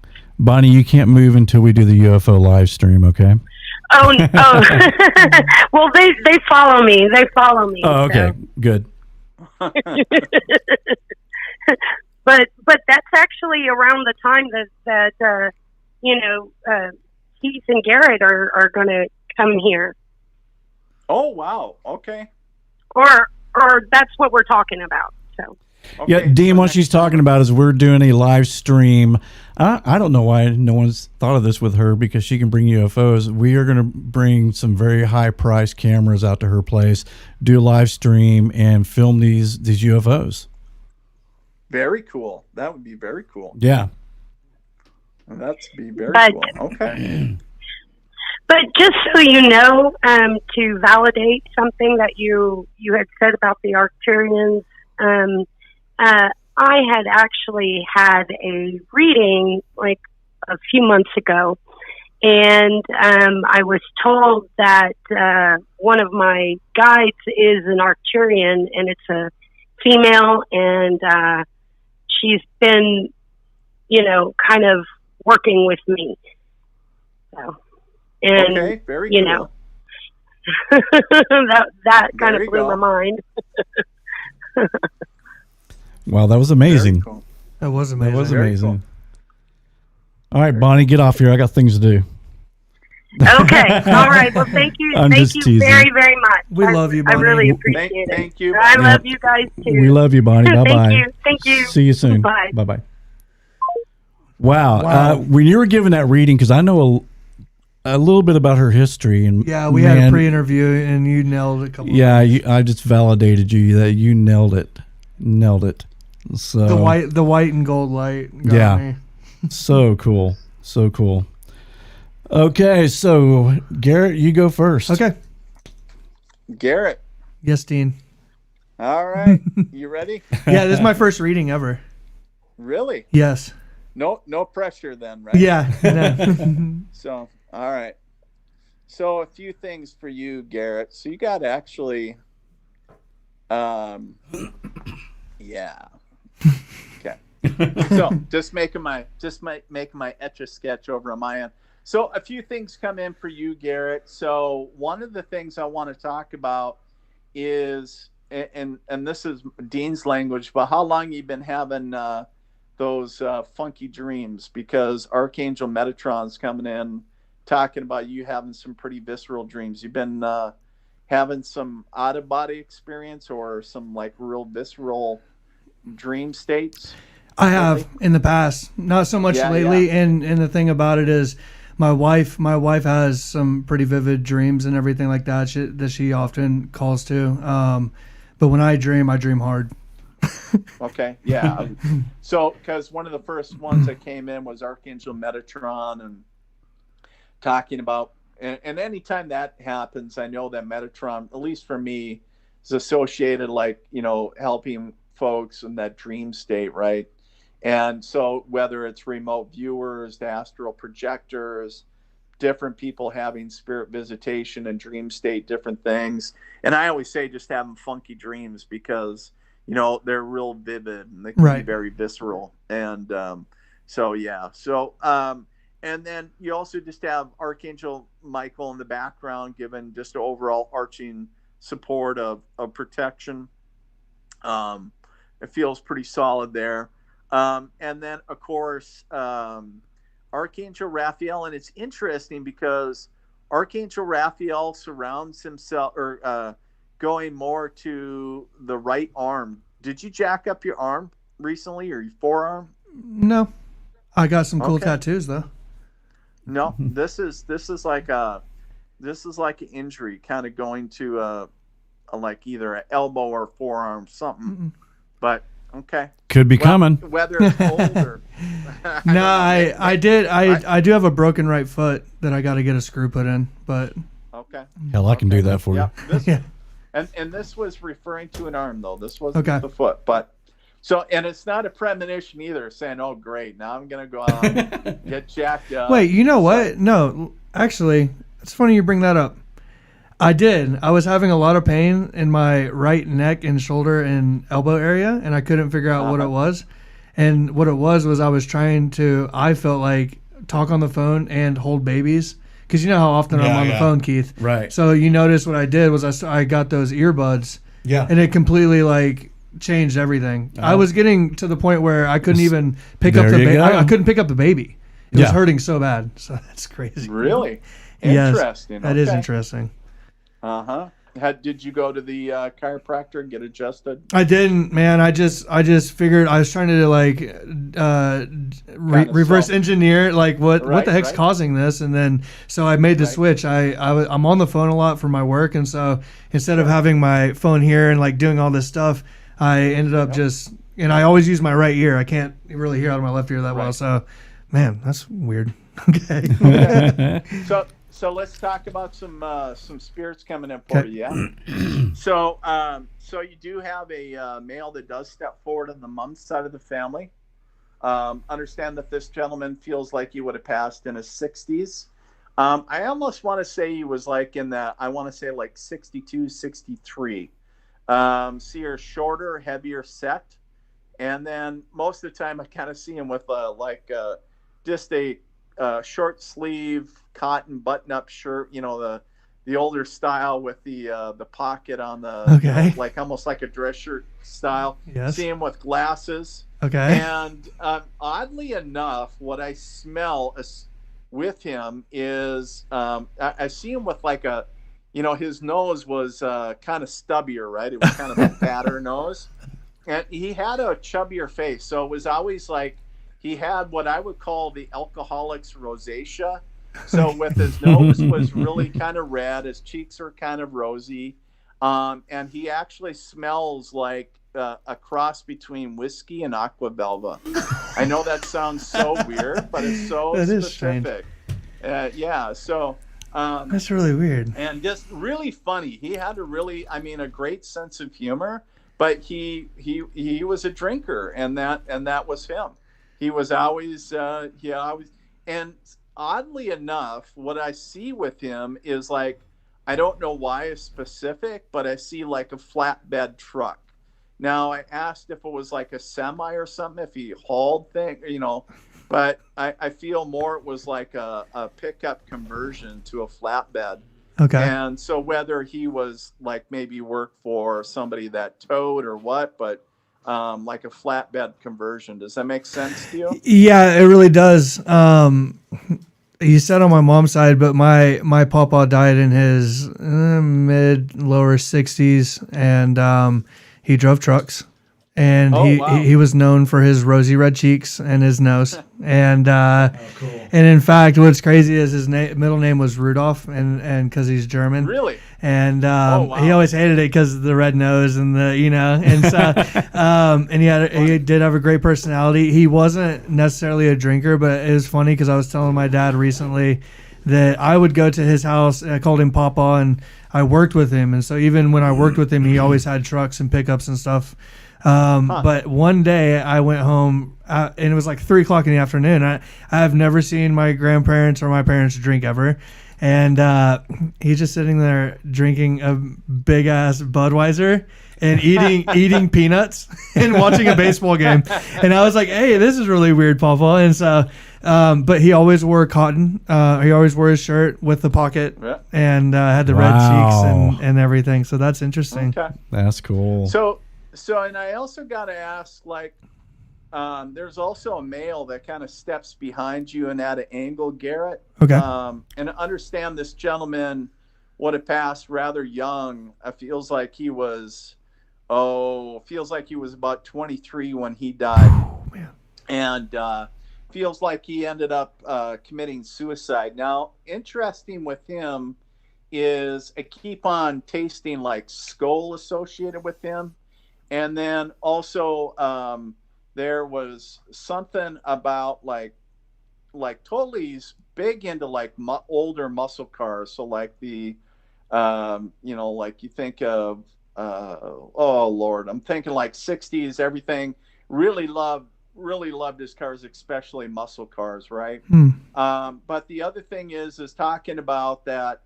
And I really feel that he was really well liked. Like he was really, in a sense, really popular, and really well known. But at the same time, like he dealt with a lot of shit. Nobody, you wouldn't let anybody know about. Right.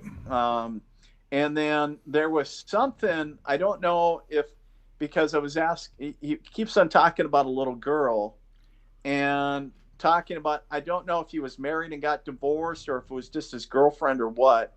But it feels like there was a degree of separation, but there was a little girl not involved in his passing, but it feels like he left behind a little girl. Does that make sense? It does. Recognize or validate? Yeah, so I can validate probably 70% of that. And what's interesting is the person that I believe, I truly believe that you're talking about is somebody that whenever we were using the K2, Keith, in your house, came through. And it was literally right after this had happened. And so, he was in his 20s. Yeah, and he did commit suicide. Wow. Right? Yeah, he did commit suicide. Yeah, I remember Garrett talking about his friend who committed suicide. Yeah, who was very popular. It was very shocking to the community. And, and I don't know, like it was actually my older brot's really good friend. And so I'm not sure as far as like the muscle car. I can't validate that, but everything else. And I do believe he had some nieces that he was very close with that he left behind and everything like that. And it was just shocking when it happened, man. And it came through in this house. So I remember. Wow. Didn't we talk about that like a couple of weeks ago? You were talking about how shocking it was. This guy was a very popular guy, and they couldn't. Yeah, we were talking about. Well, no, the weird thing too is he went to Blockbuster that day and returned his movies and asked what was coming out the following week. Right. And it just added to the confusion of the whole situation. Yeah, because it was like, why was he asking about what movies were coming out next week? Right. But he was battling with something that nobody was aware of. So. Yeah, man, it was not on the radar at all. It was not on the radar. It was completely shocking. Wow, Dean. Right. Dean. Right. That's pretty cool, man. Yeah. Well, and this Garrett too is that first and foremost, just to really get to his everybody's message is. And not only with him, but knowing that he's in a good place. But the other piece is that for you specifically, Garrett, is the message that I heard was hold on, and it's like you're holding out for something better, and it's like you're getting tired. So in a sense, whether you're holding out for a new job or new opportunity, whatever, it's like it's almost like really, you're not seeing the opportunities that you want. And you're almost ready to. In a sense, what I would say in my words, jump ship and take, I don't want to say the easy out, but almost like a different opportunity. And I keep on hearing, hang on. Hang on one second. All right. You guys still hear me? Yeah. So, sorry, I had a alarm go off on my phone. So, but and the thing is that like this next opportunity is coming soon for you. So you just got to hold on a little bit longer. So I don't know if it's I'll tell you. Let me validate that. I've been working on the same project for 10 years, and it's grown tremendously, and it's gone really well. But there are moments, even me and my partners talk, we're like, man, this is tiring. is exhausting. Right. You're grinding it out every day. So that's a really promising message. I would never jump ship. You know, I like to grind it out. He works like 7 days a week. What's the word? I'm a hard-headed bastard. But no, it is. And my wife even will tell you, like, it's exhausting at times, but we believe in it so much. And so that is really promising, because we're always like, man, we're almost there. We're almost getting over the hump. You know, we feel like it's about to just blow up and be great and everything like that. So thank you, Dean.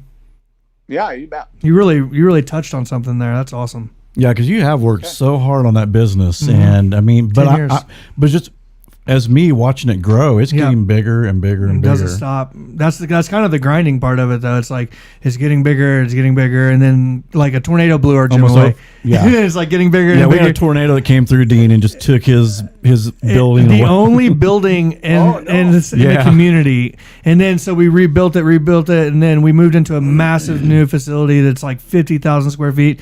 And then we moved in January, and then COVID hit. And it was like, oh my God, now we got to go virtual. Can't even get in our brand new facility. And so, but it's all these challenges, and we keep going back and we keep grinding it out. So a message like that, and because, you know, you always do doubt things when you're working so hard and you're not getting, it's like in the dream that I had, just to go back, it's a reoccurring dream. And it's freaked me out so bad, because one of my biggest fears is drowning. Although my family will tell you, when I'm at the ocean, I try to swim out as far as I can, because I think it's fun to freak people out. But it's this dream I started actually having when I was at West Point, where I am stuck at the bottom of a pool and I can't get to the top, and there's somebody up there telling me to keep swimming. And I have that. That's a recurring dream that I've probably had for 15 years, 20. That started at West Point? It started when I was there, yeah, and I've continued to have it. Do you think maybe just a stress of being at West Point because it's such a rigorous school? Maybe, and also I just feel like I'm a dreamer, and so I'm always trying to I have goals and I want to attain them, and sometimes they just feel impossible to reach. Yeah. And so for me, it's always kind of like the journey is what it is. And I hope one day in my dream I reach and see who that person is telling me to keep going. Wow. Well, how about this? Next time you have a dream that you're drowning, saying, wait a minute, dummy. I have the ability to change my dream and then go down, swim to the bottom of the pool, and pull the damn plug. That's a good idea. That's a great idea. Lucid dreaming. Control. Yes. Take back control even in your dream when you realize how powerful you are, and saying, you know what? I'm not gonna drown, because now I realized I have the power. I'm gonna swim to the bottom instead of the top because it's closer, and I'm gonna drain this bitch. I love that. Well, and the crazy thing is the way it always ends is by somebody screaming, and I think it's a female because I have long hair, screams in my face and just says, "Wake up!" really loud, and I just snap out of it. Wow. Yeah. This is not something that goes away either. So it's kind of funny that you mentioned the dream thing earlier. So there you go. I also have dreams about teeth that are chasing me because I'm scared of the dentist, but maybe that's another show. Yeah. That's Dean, Garrett, and Keith after hours. Thank you so much for doing that, Dean. That was really powerful, man. You bet, Garrett. Super powerful. All right. There you go, Keith. Keith, you ready? Yes, sir. You take a big deep breath. You're good to go. I think so. Yes. All right. So cool. So a few things, Keith, going on for you. So I mean, it would go without saying, right? So Archangel Gabriel kind of comes in, and we understood, if you remember earlier, Gabriel's all about communication. Obviously, you got the show, which makes complete sense. But also at the same time is the not only the claircognizant, which is clear knowing, but the clairvoyance piece. And it's interesting because talking about, the clear vision and the clear knowing kind of gives you, in a sense, an insight, or maybe an aspect of premonition, be like where you can see things that others can't. And I'm not talking about, it doesn't always mean about spirits, but sometimes to see a vision, because you're a vision caster. You can see something coming together before, like, can't you see it? Like, it'll look like this, and it'll come out here. Like, even if you're building something, right? Yeah. And it's like, it's going to look like this. And like, people like, dude, I can't eat. Like, I don't know what it looks like, a bunch of dirt. And it'd be like, no, I can see it. And so understand that you're a vision caster. You can see it before it's created. And that's a gift in itself, because to be able to see the finished product in your head, that'll bring things to fruition. So in a sense, that is a piece of premonition.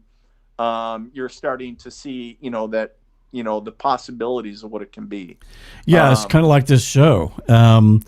When I did this, I thought, and I joke a lot with my listeners about, we got 5 people watching, thanks, but I see the bigger picture of this, and I'm patient. So it's, I'm kind of patient, but I know that we can grow this into something really big if we keep at it. Right. Absolutely. Yeah. And as well as I do, it's not, at the end of the day, it's not always about like 1,000 screaming fans, even though that's the ego likes that. But at the same time, it's the one individual that's saying, you know what, Keith, Garrett, you guys made a difference in my life today. And I really learned something. And, it's the one individual that you can help, right? Right. So, all it takes is one. But so not to get off the subject. So we'll get back on your reading. Is talking about Archangel Michael really creating a nice blue bubble around you. Something too, Keith, coming up about, was there, like, going back maybe 5-6 years, were you involved in a car accident where like you should have almost pretty much died or been severely mangled in a sense? I was. Garrett was? Okay. I was. I've been in several accidents. And I was in one accident. Had the timing not been right, I would have been killed. I was going across an intersection. This guy was going probably 60 miles an hour, and I slowed down just enough where he didn't T-bone me. But yeah, I would have been wiped out completely. Because I keep on that, and that's one of the things that Michael just showed me. It was almost like, just a lot of protection around you, as far as like continually, obviously, but especially in the past as well. And oh yeah, absolutely, keeping you safe in a sense. Yeah, I had a lot of near-death experiences. I mean, not near-death experience, but almost dying. Yes. Wow, crazy. So I got to ask, who is the musician around you, like a male, and I feel that he would have passed probably like in his, I would say somewhere in his, he was well into his 80s at least, but that's my dad. He keeps on playing a guitar. Yeah, that's my dad. He's just like rocking out. Is that your dad? Yeah, my dad was 86. He just passed away. Wow, he just passed away like a month ago. Wow. And I'm a musician. He's a musician. My grandpa's a musician. Crazy. And yeah, you nailed it. Yeah. Oh, wow. Okay, crazy. Well, and the other thing that I want to say too is like, it feels like, you shared, like, you're a musician, your dad a musician, your grandpa, but it feels like it goes back farther than that as well. There feels like a deeper generational, like, like bringing it from somewhere else as well. Did your family, was there lineage that they immigrated and they brought a lot of music with them, or there's something where it feels like it traveled in a sense? I don't know, but I played John Lennon for 20 years in a tribute touring Beatles band. Oh, wow. Okay. Yeah, and I'm still in a band called the British Invasion, and we, since COVID's kind of shut it down, but yeah, we used to travel all the time. Do you have the hair? Do you have the, like, the little block? Yeah, the little mop top head. He's got it all, man. You should see inside his closet. Yeah. Beautiful. Well, and this as well, though, Keith, is really just, obviously from your dad, but, just a tremendous amount of love. And one of the things that I get is grabbing your hand and, just simply saying thank you. And it feels like, because just being there and, even towards the end, and in a sense of just, taking time when you could to just to support him, just to be there. You didn't have to do a lot, just to. There's a whole lot. I mean, in his last days, well, I should say, my mom had a stroke back in 2017, which basically left my dad by himself and my brother. And me and my sister both, constantly going to the grocery store for him, and then as his memory started to get worse, like he'd call me, tell me to go get something for him, and then he would call me again, because he forgot. And it got almost, and I'm not saying I was getting frustrated, but I love my dad. I'd do anything for him, but yeah, there was a whole lot of running back and forth to the house. Yeah. Sure. Yeah. Sure. Absolutely. I also want to recognize and validate, there's another male that is on the mom's side of the family that also has, it actually almost feels like he has a Marine Corps affiliation to him. And I see him as shorter, kind of like with the crew cut, right? Mm-hmm. I want to say more like, if you see, like, almost like a flat top in a sense, like the skin on the sides type deal. Mm-hmm. And kind of a shorter, stockier set, even though he was a little bit heavier set when he actually passed. And then talking about actually, I'm just trying to listen, because I was like, I started getting a connection to a car accident, but it doesn't feel like he passed right there. It feels like he passed sometime afterwards due to his injuries. Does that make sense to you? Not an older guy. If it is, I don't remember. But I had a cousin who died in a car wreck on my mom's side. Okay. But he died at the scene though. Oh, he did. Okay. Yeah, this would have been some time after, but I trust that even if you can't validate that, it will down the road. But and the biggest thing is this really bringing you a lot of support, and it just feels like it's almost like where you want to where you haven't felt like you've been able to rest. It feels like you're always running, so to speak, and so understand that one of the things that I keep on hearing is make sure you take. It sounds really simple, but I hear that make sure that you're taking care of yourself, so you don't have to have somebody else take care of you in a sense. So basically, so where you don't get sick or that makes total sense. Yeah, you're running yourself to the bone. I think we always put ourselves last, anyways. Yeah.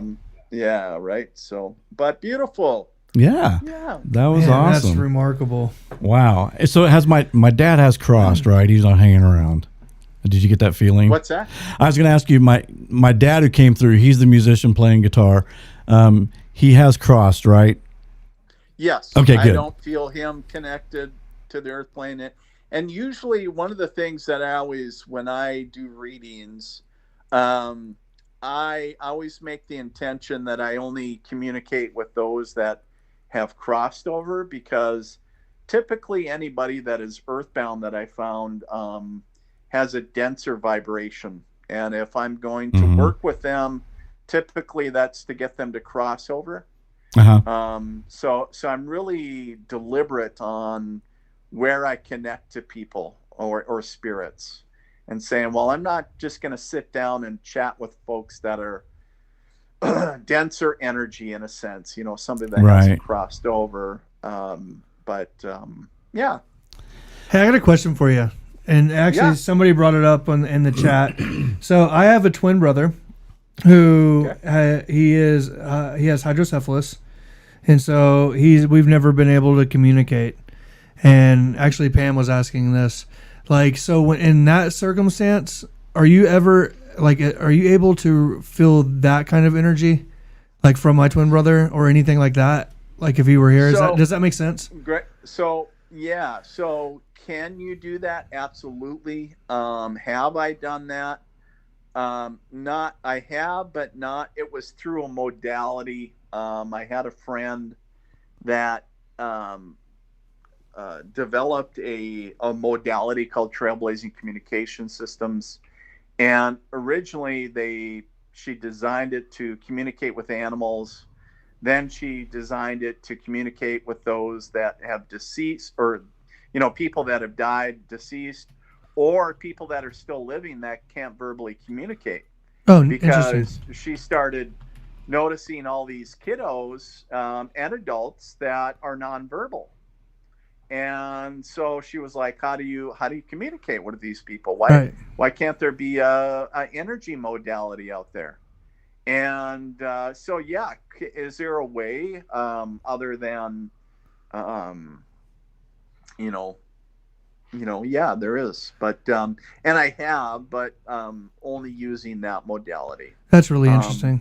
Yeah. Nice. So, Hey, Keith, I kind of have a crazy story about Nathan. He was doing, he had obviously a lot of surgeries early on. Mm-hmm. They didn't expect him to live, past a month. Now I'll say he's healthier than everybody in the house. He's lived, now we're 35, and he's healthy as a horse. But early on, I think maybe 5 or 6 years old, he got really, really sick. And so I went to my grandma Mimi's house, and no, I was like 3 because I wasn't really speaking that much. But what I did was I put 2 chairs together and I laid down, and I also got really sick. And it was similar to what he was in. That same thing. Years later, my mom was telling me that in that moment when he was off, pretty bad off, is that there was a very elderly man in all white that came to visit and had told her that he was going to be okay. And then she went to go find him, like a couple minutes later, and he was nowhere to be seen in the hospital. Wow. Yeah. So just a really interesting. You never shared that with me. I know. I told Cass about it recently, but it's just a kind of a really interesting thing and aspect to all this. And that's why I wanted to ask the question is, is there some sort of energy there? Because, we have had these things in the past where we, I'm thinking, and I've often even with the dream, is it have something to do with Nathan or, because we've never communicated, but yet we have this unbreakable bond. So Sure. Thank you, Dean. absolutely. Well, Dean, thank you so much for being on the show. Fascinating. This is Wonderful. Such an awesome show. It's an honor to have you, Well, Dean. it was so fun being on with you guys. You got a great show, and I had a great time. Were we more fun than George Norrie? I'm. Don't say anything. Here's what I'll say. George's got a great show, but he's a little bit more straight laced. Yeah. And nothing against him being an old Navy veteran, but Right. Gotta stay true to my army roots. But, Yep. Go Army, beat Navy. Yep. Yeah. There you go. Go Army, beat Navy. But what I would say is absolutely, you guys got a super awesome show. And I would put it up against any other show. I really wish you guys well, and Wow. I feel that That means a lot. given time, Yes. you guys will be all over the, I don't know, all over the news, or you guys will be where you need to be. Dean's coming back too, right? Yeah. Keith? We'll have to have you back, Dean. This has been so interesting, reach on man. back. We'll come back And I want to do thank you so much. I mean, Dean came on here, and I'll share this with the audience. Before, me and Dean kind of talked a little bit before the show, and I was like, what in the world do you want to come on my show for? I got 8 listeners, and so we really, really appreciate it. Someone of your caliber coming on my little humble show. In our humble abode. Oh, yeah. So it's been fantastic. Thank you so much, Dean. Absolutely. It's been a pleasure connecting with you guys and kind of getting to know you guys, and just sharing the message out there with everybody else. Yeah. Well, you have a fantastic night, my friend. All right, you guys as well. I have everybody out there have a wonderful Thanksgiving, and we'll talk to you soon. All right. Thanks, Thank you. Dean. Thank you, See ya. Dean. All right, take Bye-bye. care, guys. Yep, bye-bye. All right, there you go. That was amazing because he really he nailed everything with me. Yeah. Yeah, and then your friend, because it finally clicked with me. We just talked about your friend a couple of weeks ago. Here's the interesting thing I was thinking, because I was like, muscle cars is kind of, but the last like significant time I spent with him is when I was a little bit younger. But we were rolling around in like a 1976 like old caddy. Really? It was like beautiful. Like the person that had it was like kept it in pristine condition and everything like that. And so that was kind of stood out to me. But so he was in the classic cars. Right. Yeah, right? we were in there, and just even with my papa though, like the biggest trait that everybody always spoke about was his rosy red cheeks and everything like that. That's crazy. Yeah. I know. In his pocket, because that's where he kept his cigarettes and everything like that. Yeah. When he said, talked about the guy in his 80s, my dad, and he's playing guitar, I'm like, that's Dad. Yeah. Well, and even with Bonnie, one thing Bonnie had spoken about was whenever she had her near death experience, or I think it was Bonnie. Was it Bonnie that she felt the grass on her feet? Was that Bonnie? Yes. And there was a light out there, and it was white and goldish, and I'm hoping I'm getting this right. But it was just such a beautiful light that was out there, and that's what he said. It's like a white and goldish kind of thing. Yeah, I mean, from I've known Bonnie now, I guess a couple of weeks. But Bonnie, you're still out there. I mean, how was that reading for you? Was it pretty right on? Because it seemed like it to me. He went to the Octarians. Real quick. Right. I know. Well, we are going to probably do. We want to wish everybody first happy Thanksgiving. Yes. That's coming up. So Thursday, I know we usually do a show, but we're not going to do a show Thursday. I think we're going to go ahead and do one Friday. Yep. And we just haven't decided on a topic yet. So I tell you what, if you want to go to the Facebook site and put up a topic you want to talk about. Do it. We are going to do a Manson Helter Skelter show. Probably within the next couple of weeks, a little true crime, and maybe even throw in a little Delphi, and perhaps have Kathy Owens on. She's been kind of on the case. She's been on the case a little bit, and she's told me some things already. I've talked to her the last couple of weeks, and she nailed something that she wasn't aware of that I knew about, and it was pretty cool, man. So, all right, Garrett, what do you think? We did good? Beautiful. Yeah, that was a great show. So anyway, guys, we will see everybody soon. Single 7, you know the number. We don't have to say it again. Yeah, single 7. If you are out there, you got to give us a call, man. We are waiting to hear from you, my friend. All right, good night, everybody. Peace. Great show, and we will see you Friday.